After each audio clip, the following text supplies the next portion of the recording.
what we sought to do was constantly to have teams out on the battlefield who were looking for lessons, recognizing that all they were doing is identifying lessons, and then a lesson became learned when it actually resulted in a change in a mission statement, a policy, a campaign plan element, or what have you, in a concrete action. And so what we wanted to do is have as many sources as possible to develop a culture of learning, one that was constantly inquiring how we could perform a particular task better, and then to have a formal process that indeed brought this to my attention periodically, and even in fact brought it to the attention of the institutions back home.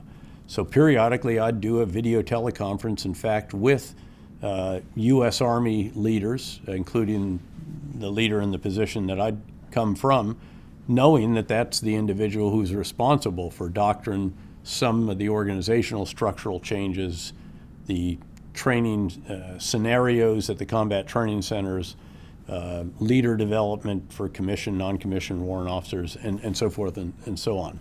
But doing it in theater as well. And to help us, we had the Center for Army Lessons Learned team, we had Marine teams, we had joint teams, and of course we had leaders and commanders. And in fact, every gathering I ever had of all of our commanders, and we would have a monthly commanders conference, there was always a portion where we went around the room to each of those leaders and asked him or her to give, I think it was 2 lessons, 2 best practices that would be relevant to the others, good ideas that others should consider adopting and implementing in the context in which they were engaged. So we were always emphasizing this. This is a key piece of the Counterinsurgency Field Manual.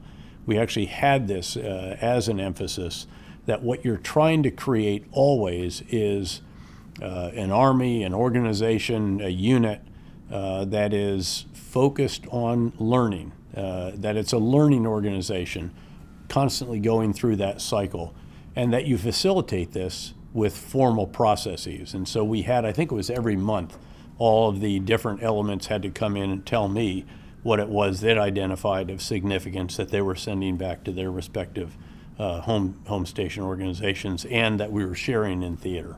This is not just when you're at war. In fact, when I was privileged to be the commander of the Combined Arms Center at Fort Leavenworth, where you wear a number of other hats, which give you considerable responsibilities for all of the combat and combat support schools and centers and courses and so forth, for all of the commissioned, non-commissioned, and warrant officer training and education, and for the scenarios at the combat training centers, and direct oversight of the Center for Army Lessons Learned, the Center for Doctrine, the Army Center for Leadership, and so on.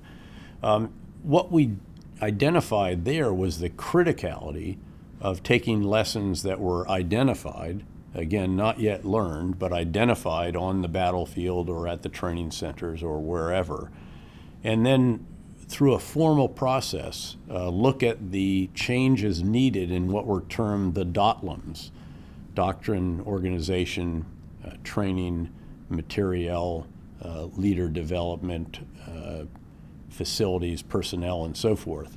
And so you looked at each one of these key areas within, this is again in the Army hierarchy, to determine what changes were needed.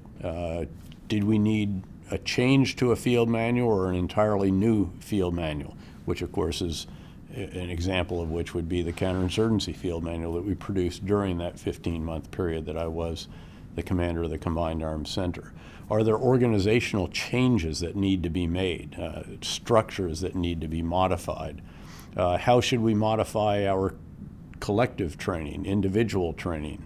What about leader development? Again, all of these different commissioned, non-commissioned warrant officer courses, how do they need to be tweaked or perhaps overhauled, as was the case, in fact, in many respects, that we had to make real changes to what it was that we were teaching at these different courses, so that captains at the Field Artillery School were not just prepared to do big artillery missions and massing of battalions and all the rest of that, as we used to prepare to do during the Cold War, but perhaps for other tasks that field artillery battalions were having to do, where a single battery would be operating off by itself, supporting a battalion or smaller in some cases in Afghanistan, where it might end up doing route security or even be responsible for an area of operations or detainee affairs of all things. Whatever it was that we were actually going to require these units to do, these were topics that obviously should be part of the instruction of the commissioned and non-commissioned and warrant officers of that particular branch at the branch schools. So you work very formally through this, and that's very necessary. This can't just be ad hoc. It just can't be something that happens intuitively.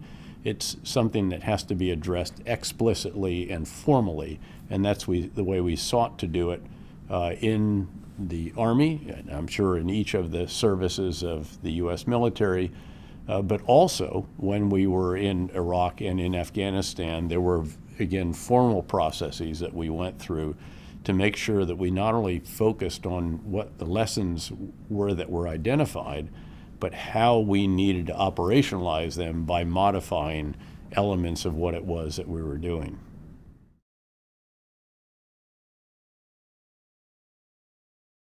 Well, I'll give you an example of one that was created. In Iraq, I'd not focused a great deal on detainee operations in my previous assignments as a division commander or the commander of the Multinational Security Transition Command Iraq, the Train and Equip mission.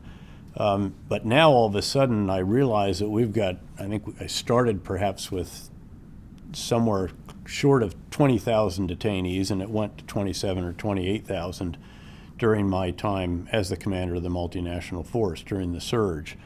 And I realized that we had to completely overhaul what we were doing. We had a riot one night early on in my time in command where there were some 10,000 detainees rioting. And there's no fence in the world that can stop 10,000 detainees if they all work together.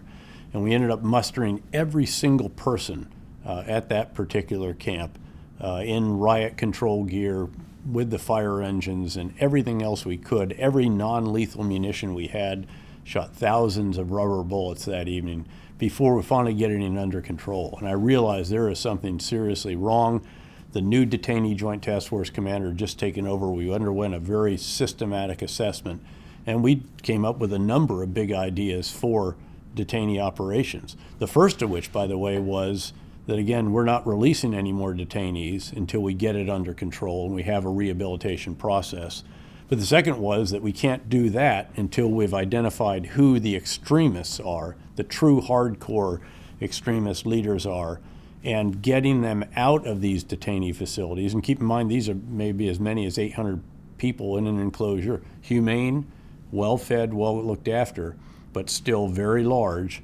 And you have to go in without a weapon, because if you go in with a weapon, a detainee will seize it and kill your guards or precipitate some other kind of violence. So this was called carrying out counterinsurgency inside the wire. It's very similar to what you do outside the wire in a neighborhood. You've got to identify the bad guys, you've got to figure out how to kill or capture them, remove them from the general population, and put them somewhere safe. And we had to do that in the detainee operations affairs as well. And again, not something that I thought would be a very significant part of my effort. I thought would be focused on securing the people, reconciliation, going after the irreconcilables. But this was actually probably one of the top 5, because ultimately we had to figure out how to rehabilitate these individuals, release them, but with a much reduced recidivism rate. And so we developed new big ideas there, did refine those over time, developed a review process and so forth, and we developed the rehabilitation programs and then began implementing them and experimented with them and tweaked them, obviously, again, as a learning organization should seek to do.